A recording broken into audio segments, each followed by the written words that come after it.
ദിവ്യാവതാരമേ ദിവ്യാവതാരമേ ഹേ ദിവ്യാവതാരമേ ദിവ്യാവതാരമേ ദിവ്യാവതാരമേ ഹേ ദിവ്യാവതാരമേ.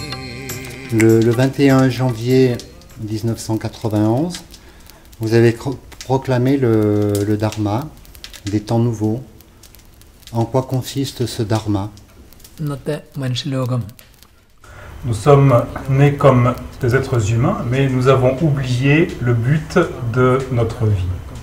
Dans la nature, toutes les unités de la nature ont un but et vivent selon ce but.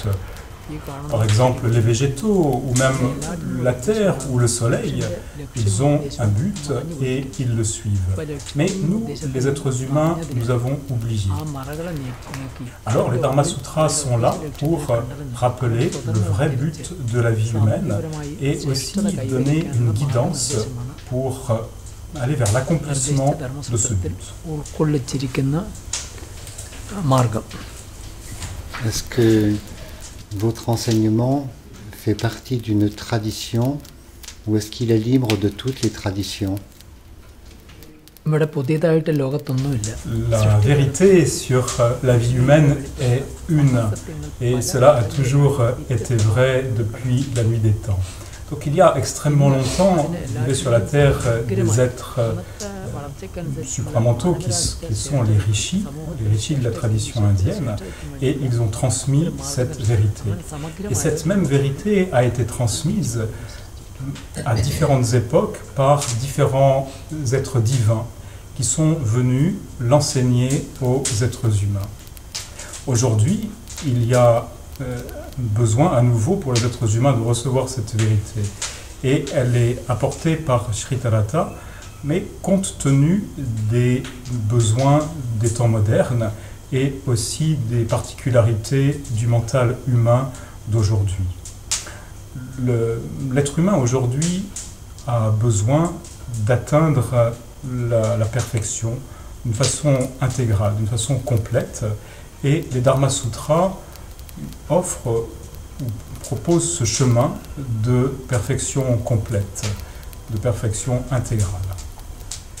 Selon vous, pourquoi l'être humain éprouve-t-il tant de difficultés à trouver une paix intérieure?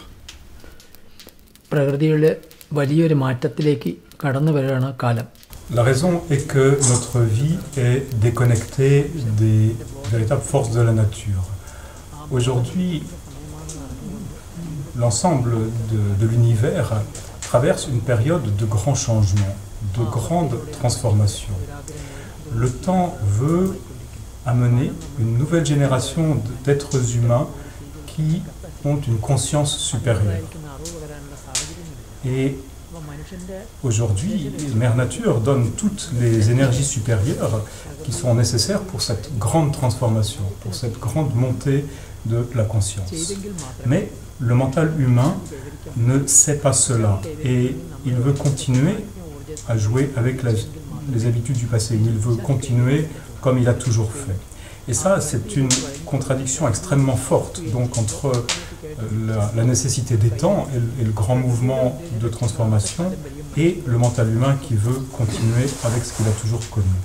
Et c'est cette contradiction qui engendre absolument tous les problèmes, à tous les niveaux. Les problèmes individuels, de santé, mentaux, familiaux, les problèmes de la société, etc. Alors la solution, c'est d'aller avec ce changement, avec la nature qui amène ou qui soutient ce changement. Et plus nous allons être prêts à cette grande transformation, et plus nous allons trouver la paix intérieure. Que peut-on dire de la relation du mental avec notre essence? Le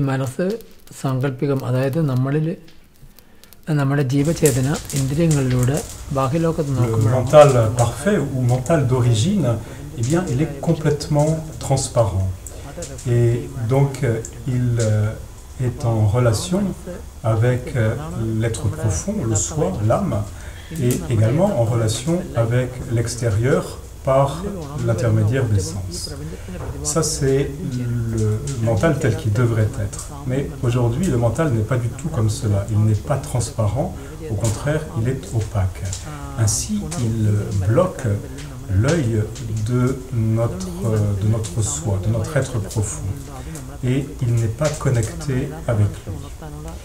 Ce mental, qui est celui de l'être humain aujourd'hui, il est bien plus à la fois le reflet de la société et aussi des tendances qui nous viennent de nos vies antérieures.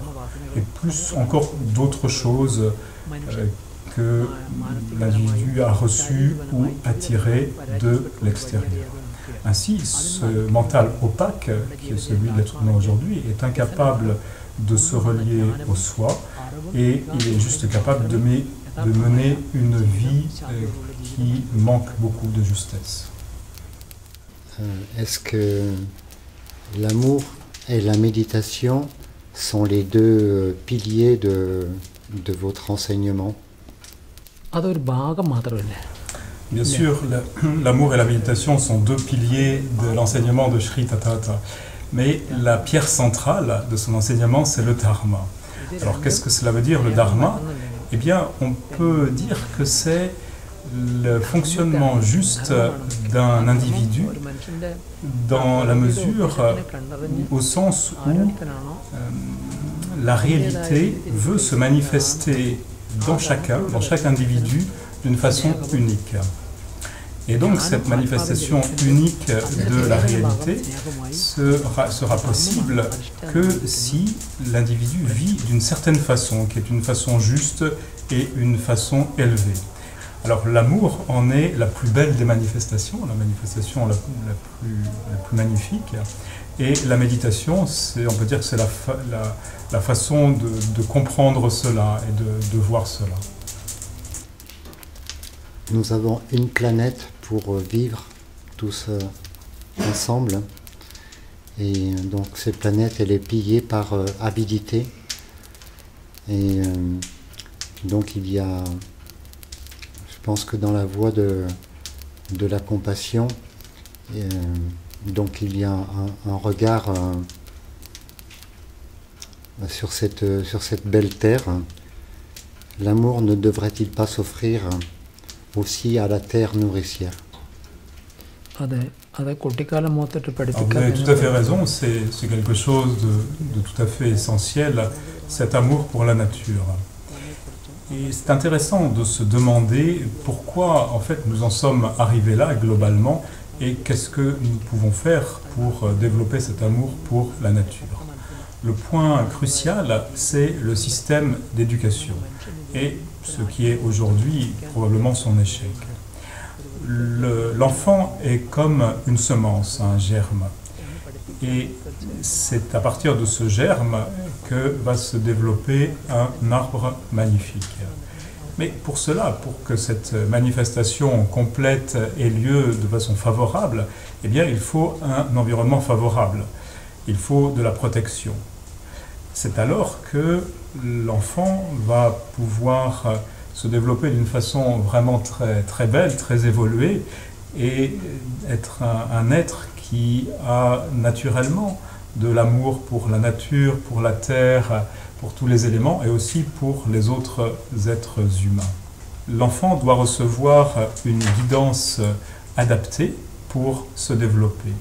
S'il y a un bon système d'éducation, alors cette attitude d'amour, qui est en fait naturelle dans l'être profond, eh bien, elle sera manifestée. Et l'enfant n'aura plus aucune tendance négative, il n'aura plus en lui l'envie de dominer, de haïr, etc. Donc une éducation vraiment très bonne de la nouvelle génération, c'est ça qui est le plus essentiel si nous voulons sauver la nature et la planète. Le problème, c'est que l'être humain a un libre arbitre et bien sûr qu'une graine d'un pain va donner un pain, etc. Mais nous avons, en tant qu'être humain, nous avons des tas de possibilités, quoi. Et Donc c'est bien notre problème, c'est ce libre arbitre. Le problème, c'est qu'aujourd'hui, ce n'est pas tant le libre arbitre qu'ont les humains, mais un mental défectueux. En fait, le vrai libre arbitre, il marche lorsque le mental de l'homme est transparent, ce qui n'est pas le cas aujourd'hui. Avec un mental transparent, eh bien, donc, le libre arbitre, il est en synchronie avec les mouvements de la nature, c'est-à-dire il n'y a plus aucune contradiction.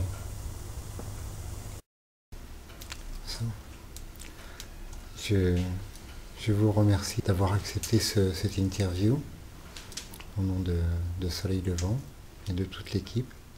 Voilà, je vous remercie.